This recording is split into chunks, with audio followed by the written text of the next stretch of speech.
Pull me close and you say you'll never run away. You think that love is a game and that we've gone insane. But what we have is what one spends a lifetime searching for. Ladies and gentlemen, boys and girls, welcome back to another episode of Imperial Diecast. Thank you so much for 450 subscribers. You guys are the best. And so it's time for a proper 1/18 scale review again. And what better way than with the Ferrari Enzo. You saw a preview of this car a few weeks ago in the video I made on how to dust your diecast cars. Well, now it's time for the review.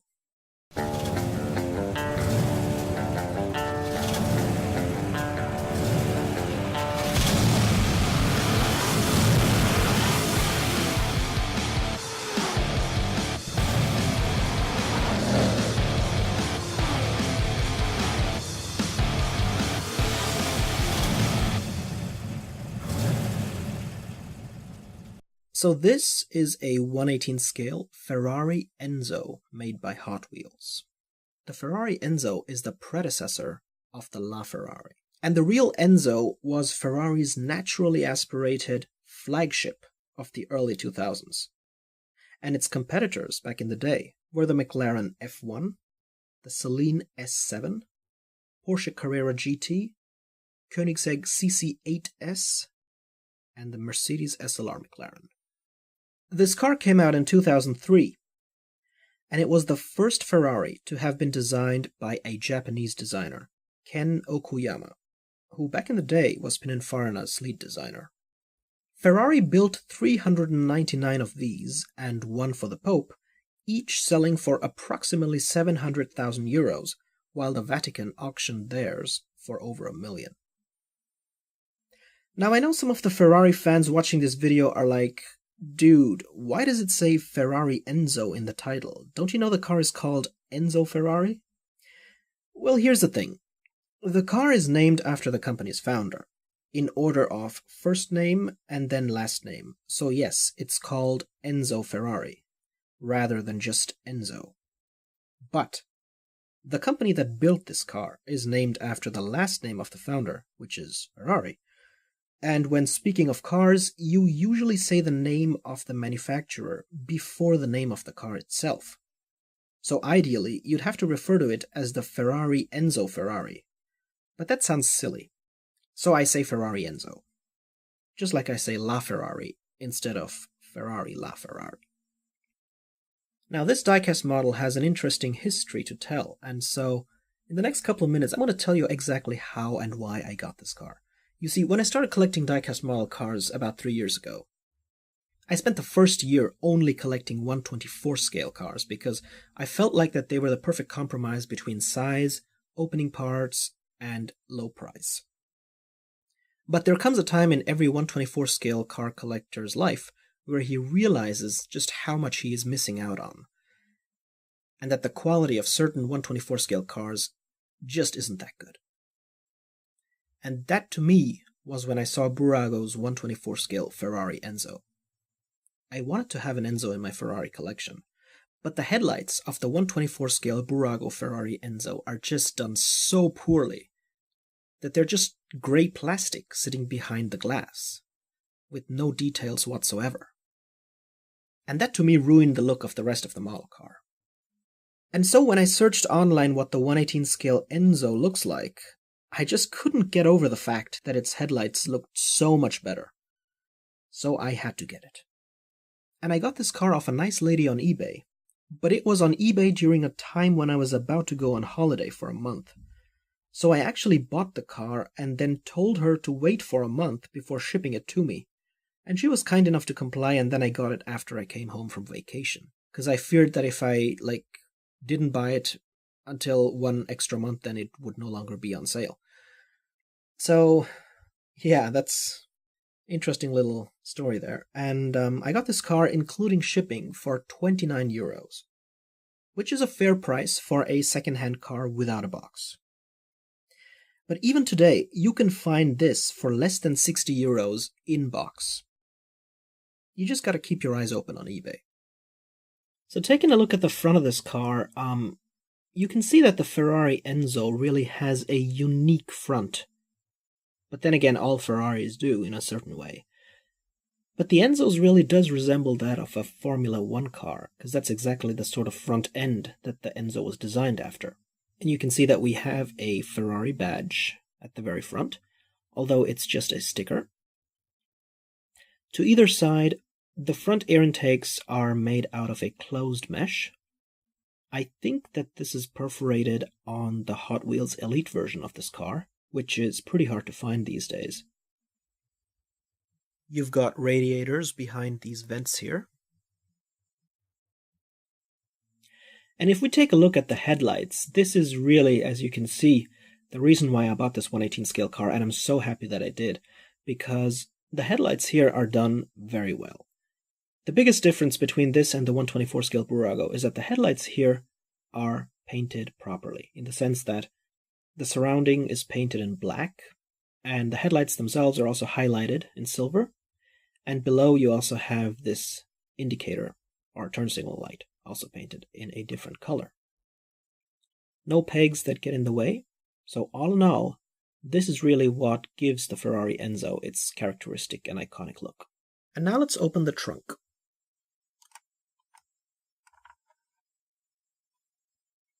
There really is barely any room in this trunk. However, the Hot Wheels Elite Ferrari Enzo comes with a little red Ferrari bag, as you can see in this picture. On the other hand, I just have a Mercedes-Benz bag, but I think I should be able to fit one in. Over here.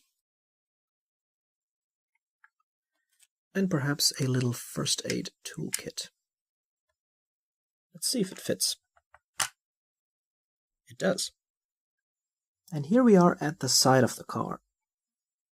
And you can see just how well the car is painted, in the sense that this bright red looks great in the sunlight. We got these classic dual 5-spoke rims in silver, black tires, black side skirts. It's just a great contrast. What's interesting is that even the Hot Wheels Elite Ferrari Enzo does not come with raised side windows. It also only has the vent glass, just like on this Ferrari Enzo. By the way, that's also another reason why I decided to get the 118 Enzo instead of the 124 by Bburago, because here we actually have a vent glass, while on the 124 Bburago there is no glass at all. However, one problem with the Hot Wheels model compared to the real car is that even though we have these indicators right here, the Hot Wheels model lacks another indicator over here, which the real Ferrari Enzo has, as you can see in this screenshot. You can also see the prancing horse, the Cavallino Rampante badge on the side fenders, although it's just a sticker. And now if we take a closer look at the wheels, you'll notice this wheel does not have any lug nuts because it's a center lock wheel which has a giant one in the middle. And you can see that we also have the prancing horse logo in the center. These are supposed to be 19-inch wheels, and behind we have brake discs and brake calipers as well. The Enzo is also the first time Ferrari used carbon ceramic brakes, and these brake discs move while the caliper stays in place as it should. The Enzo's air intakes at the side over here are not perforated, but at least you do get a black mesh with a texture on it. Over here, however, we only get a sticker, and it does not look that good. I think we have a separate piece here on the Hot Wheels Elite version, although that one is also not perforated. Here's another look at the Pininfarina logo. And here is the rear wheel. And here's the back of the Ferrari Enzo. Again, absolutely iconic. We got two tail lights on either side. They don't have any pegs. We also have a Ferrari prancing horse in the middle. And this is a photo-etched piece, which looks great. Above the prancing horse, you can also see a brake light, a very thin one. And on top of that, we have the Ferrari branding. And this is also a raised and three-dimensional metal piece. The grille mesh at the back is again just normal black plastic with a texture. On the Hot Wheels Elite version of the Ferrari Enzo, this is perforated. But behind, you will then just get to see a sort of white background, which I think doesn't look as good as this black mesh. The Elite version of the Ferrari Enzo also comes with a rear license plate. I think it's a California one. And below that we have more black mesh, but on the Elite version, this mesh is also not perforated. However, another feature that the Elite has over this baseline Hot Wheels is that these two rear lights are not painted, but separate pieces, whereas on this baseline model, they're just orange paint. You can also see that this car has quad exhaust, dual on each side, and a huge rear diffuser. All in all, the back just looks fantastic. You'll also notice that the cavallino rampante on the main engine block is raised and made out of photo-etched metal as well. Very nice little extra detail. As we move on to the upper back part of the car, I'd have to tell you that this entire section here is actually plastic, which is of course unfortunate, and I believe that on the Elite version every single body panel is made out of metal. But on the other hand, an advantage that this has is that if you open the back, which I'm going to try, it's not that easy, that because it's plastic, it's very easy for it to stay up. That probably wouldn't have been the case with a metal rear engine cover without the use of hood props. And now let's take a look at the engine.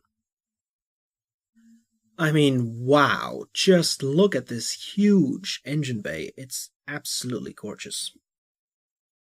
What you're looking at here is the F140B engine, which is a naturally aspirated 6-liter V12 with 651 horsepower connected to a rear-wheel drive. The Enzo can accelerate from 0 to 100 km per hour in 3.5 seconds. The quarter mile is 11 seconds, and the top speed is 355 km per hour.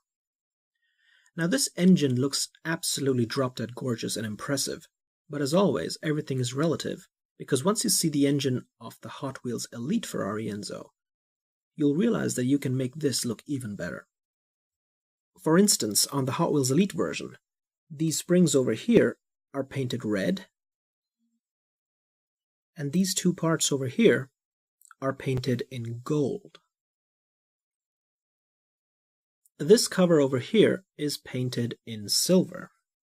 The engine bay of the Hot Wheels Elite Ferrari Enzo also comes with two prop rods, as you can see right here in this picture, and the engine itself is also painted rather than the unpainted plastic like here in the baseline Hot Wheels. The carbon fiber engine block on top is also made out of a better texture than here. And this whole area surrounding the window is also painted in silver, instead of being kept in black. However, what I find interesting on the Hot Wheels Elite Ferrari Enzo is that the fuel tank is painted in matte silver instead of this beautiful chrome. It still does not cease to amaze me how awesome this engine looks like even on the baseline Hot Wheels edition. And if you look at the top, you can see that the inner part of the engine bay cover is also kept in a carbon fiber look, which is something that the baseline Bburago LaFerrari, for example, does not have, and you'd have to buy the signature edition of the Bburago's LaFerrari to get the same treatment.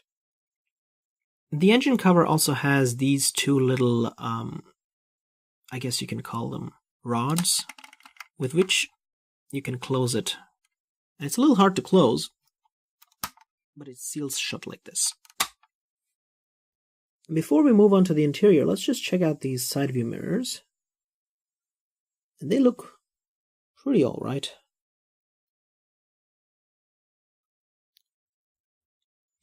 And now let's move on to the interior.